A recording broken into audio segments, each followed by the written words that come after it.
নমস্কার বন্ধুরা, কেমন আছেন সবাই? আশা করি সকলেই খুব ভালো আছেন। আজকের বিষয়টা অ্যাকচুয়ালি খুব অন্য। নাম অভয় সিং। মহাকুম্ভের মহারথী বা মহাকুম্ভের মহাদেব বলতে পারেন আমাদের ভাষায়। এখন আজকের দিনে উনি সবার সাধারণ মানুষের হৃদয়ে বাস করছেন। কি বা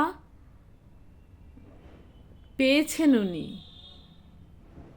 কি বা পেয়েছেন, কিন্তু মানুষই বা কি পেয়েছে সেটা মানুষ জানে।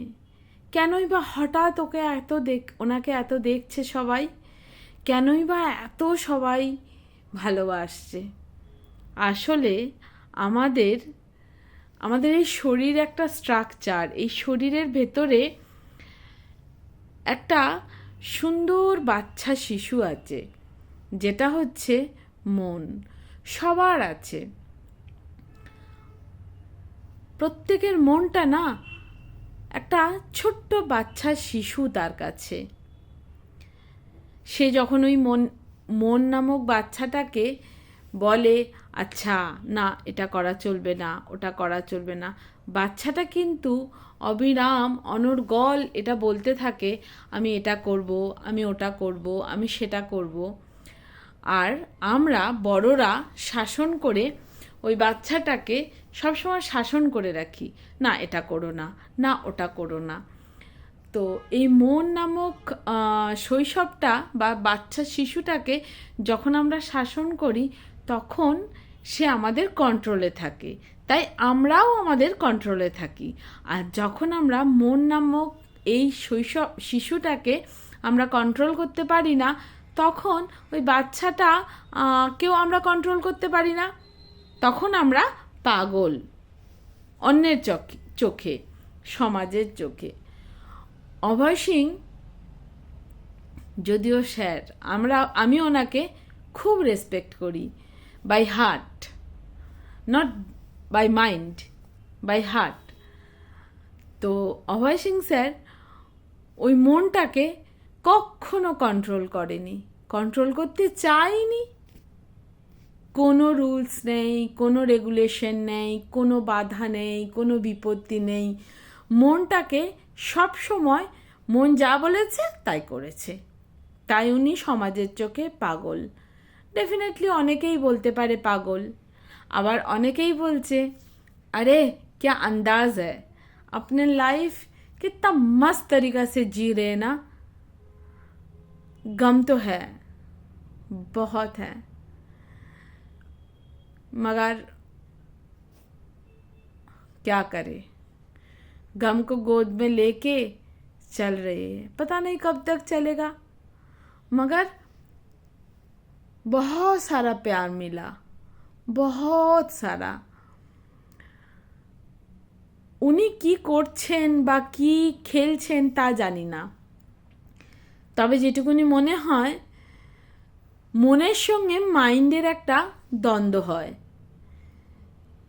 মনের সঙ্গে মানসিকতার একটা দ্বন্দ্ব হয়, একটা যুদ্ধ হয়। ওই যুদ্ধটাকে উনি সবসময় মনের তরফে থেকে মনটাকে জিতিয়ে দিয়েছেন, শরীরটাকে মন দিয়ে পরিচালিত করছেন। বৈবাহিক জীবন করেননি, আর খুব সোজা সাপটাভাবে বলেছেন, হ্যাঁ আমি প্রেম করেছি, আমি ভালোবেসেছি, সব করেছি, তারপরে আমি বৈরাগ্য ধারণ করেছি। ঠিক বৈরাগ্যও নয়, ও হচ্ছে একটা স্বাধীন উড়ে বেড়ানো মানুষ। লেখাপড়া তো করেইছেন, অফকোর্স করেছে, ওই লেখাপড়া করে একটু পয়সা কামিয়েছে, আর উনি চেষ্টা করছেন কোনটা ধর্ম, কোনটা অধর্ম, কোনটা ন্যায়, কোনটা অন্যায়, এই আর কি। মনটাকে কখনো কন্ট্রোল করা যায় না। অনেকে কন্ট্রোল করতে প্রচণ্ড চেষ্টা করে, তারা হচ্ছে সফিস্টিকেটেড পারসন, তারা তারা সমাজের কাছে খুব খুব বেশি স্টাইলিস্ট হতে পারেন, খুব খুব হাইফাই সোসাইটির হতে পারেন, বাট তার কাছে কিছু কেয়ার করে না। হি হ্যাজ ডোন্ট কেয়ার, কিচ্ছু কেয়ার করে না। কি লাভ, কে কি বললো, কে কি ভাবলো, আরে মনটাকে নিয়ে একটু খেলো। মনটার সঙ্গে নিজের সঙ্গে খেলে, মন যা বলে উনি তাই করেন। তাই উনি সকলের কাছে পাগল, মা বাবা ভাই বোন, আর হৃদয়ের মধ্যে অনেক যন্ত্রণাগুলোর সঙ্গে যুদ্ধ করে না। যন্ত্রণাগুলোকে এক পকেটে রেখে দেয় আর মনটাকে আর এক পকেটে রাখে, নিয়ে দুজনকে নিয়ে বেশ সুন্দর করে হাঁটতে থাকে, চলতে থাকে। কখনো কখনো মনে হয় উনি আজকের দিনে নর্থ ইন্ডিয়া মানুষের অলমোস্ট সব মানুষের মন দখল করে নিয়েছেন।